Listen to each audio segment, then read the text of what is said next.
राष्ट्रिय स्वतन्त्र पार्टी राजसभाका सभापति रवि लामिछाने र भारतीय विदेश मन्त्री डाक्टर एस जयशंकरबीच भारतको राजधानी नयाँ दिल्लीमा भेटवार्ता भएको छ।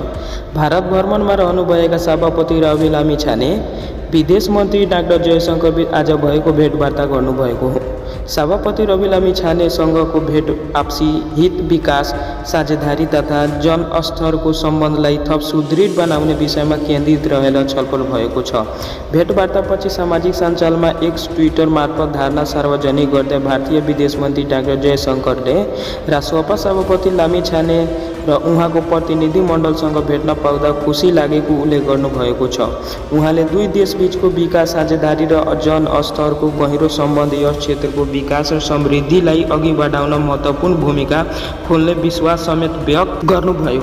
राष्ट्रिय स्वतन्त्र पार्टी राजसभाका सभापति रवि लामिछानेको नेतृत्वमा पार्टीका सह महामन्त्री विपिन कुमार आचार्य, सचिवालय सदस्य दीपक बोहरा लगायतको उच्च स्तरीय प्रतिनिधिमण्डलको सहभागिता रहेको छ। यसअघि सभापति रवि लामिछाने मङ्गलबार नयाँ दिल्ली स्थित भारतीय जनता पार्टी भाजपाको केन्द्रीय कार्यालयमा भाजपाको शीर्ष नेतृत्वसँग महत्त्वपूर्ण राजनीतिक तथा कूटनीतिक भेटवार्ता सम्पन्न गरेको छ। भाजपाका राष्ट्रिय अध्यक्ष नितिन नवीन, महासचिव अरुण सिंह, विदेश विभाग प्रमुख डाक्टर विजय चौथाइवाले,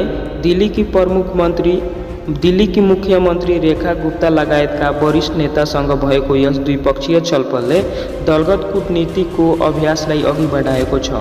दुई छिमेकी राष्ट्रबीचको युगौँ पुरानो ऐतिहासिक, सांस्कृतिक र जनस्तरको सम्बन्धलाई समयानुकूल थप प्रगाढ र सुदृढ तुल्याउँदै लोकतान्त्रिक मूल्य, मान्यता र अभ्यासहरूमाथिको संवादलाई फराकिलो बनाउनु यस उच्चस्तरीय भेटको मुख्य उद्देश्य रहेको थियो।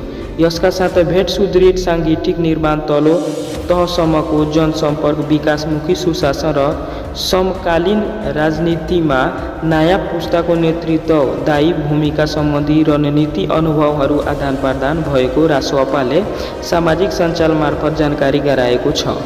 यस्तै ताजा समाचार र महत्त्वपूर्ण अपडेटहरूका लागि हाम्रो च्यानल साज्ञालाई सब्स्क्राइब गर्नुहोला। आजको लागि यति नै, हामी फेरि भेट्नेछौँ। धन्यवाद।